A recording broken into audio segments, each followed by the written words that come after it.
తెలంగాణ. ఇవాళ సామాజిక న్యాయ తెలంగాణ సాధించడానికి మనందరం ఒక సంకల్పం తీసుకోబోతా ఉన్నాం. మరి ఈ సంకల్ప సభకు ఇంత పెద్ద ఎత్తున హాజరైనటువంటి తెలంగాణ రక్షణ సేన శ్రేణులందరికీ హృదయపూర్వకంగా నేను నా నమస్కారాలు తెలియజేస్తున్నా. మీరందరూ గుర్తుపెట్టుకోవాల్సిన అంశం ఒకటి ఉన్నది.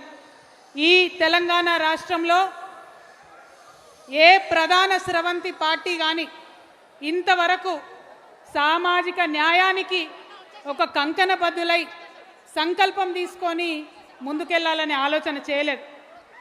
మరి అటువంటి ప్రయత్నం చేసిన మొట్టమొదటి పార్టీగా ఈ మా మహాసేన అందరికి కూడా నేను ధన్యవాదాలు తెలియజేస్తూ ఉన్నాను.